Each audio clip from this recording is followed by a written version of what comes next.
Can you lose weight with yoga? This is a question which holds a lot of controversy and it ruffles a lot of feathers, but it's asked so frequently. So I've created this video to give you the factual, science-based answers so that if you are on a weight loss journey, you'll know exactly the role that yoga can play. First up, it has to be addressed that yoga is more than just something physical that you do with your body. It has gained great popularity across the world for the physical benefits it brings to those who practice regularly. Improved flexibility, stronger muscles, reduced stress levels, to name a few. But these are side effects of practicing yoga. Practicing yoga in its entirety is a practice of self-inquiry, following what you might consider a rule of morals and ethics, as well as the physical part of rolling out a yoga mat and forming shapes with the body. So when we consider whether we can achieve weight loss with just yoga, what we're really asking here is, can we achieve weight loss with an asana practice? Or even more simply, body weight mat-based exercise. So to understand whether this is possible, we need to understand the concept of energy balance. We gain energy through what we eat, and we spend energy through what we do, which includes everything from as simple as keeping your heart beating, to walking out the door to get into your car,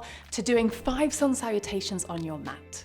And energy balance is which way the scales are tipping between energy in and energy out. If the amount of energy we take in through what we are eating is more than the energy that we spend through the way that we live our life, then that energy gets stored in the body as fat. So conversely, if the amount of energy we expend through movement is more than the amount of energy we take in through what we eat, those fat stores are called upon to give us the extra energy needed, and we lose fat. This is called a negative energy balance. Important side note, notice I'm using the phrase lose fat, because losing weight and losing fat are not the same thing. There are loads of reasons that you might weigh more or less at any given time of the day. If you've eaten a salty meal, if you're at certain points of a menstrual cycle, if you've just visited the bathroom, none of these things have anything to do with how much fat is or is not stored in your body. So the question,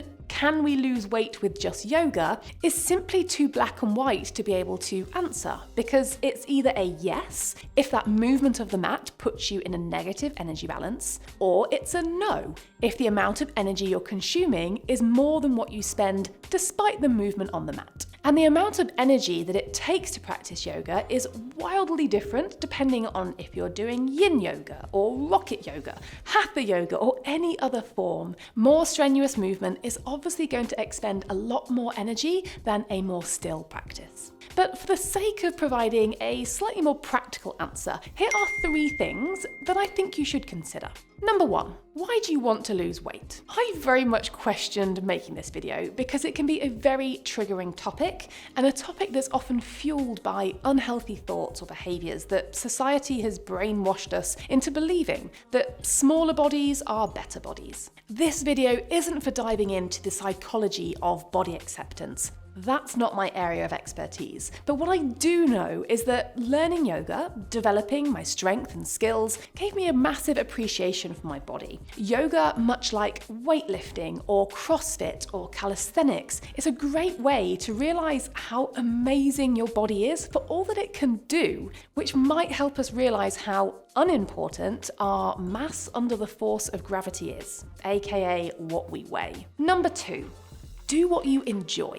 The best form of exercise for you is the one that you enjoy the most, period. It matters absolutely diddly squat whether it's the best exercise for fat loss or not, because if you don't enjoy it, you're not going to want to do it, especially over the long term. And it doesn't matter how effective anything claims to be at burning fat.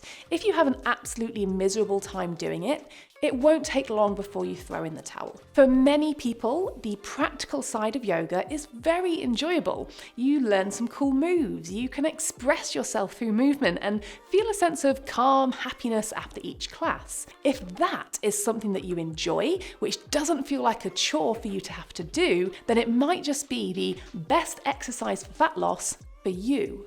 Number 3, neat is most important. No, not like that. Whether it's yoga postures at home, going for a run outdoors, lifting weights in the gym, whatever form of exercise you choose, it's not the most impactful aspect of achieving a negative energy balance. What you do with the rest of your day is. NEAT stands for non-exercise activity thermogenesis and essentially means the energy that you use in day-to-day life. Walking to work, standing at your desk, playing with your dog or your kids, walking from the couch to the fridge. The movement you give your body that's not your workout is the biggest influence on a negative energy balance. The 30 to 60 minutes of exercise you do helps, but most of us are awake for at least 16 hours a day. So what you do in those other 15 is much more impactful. So simply try to move more. So if yoga is your jam and you love the physical practice,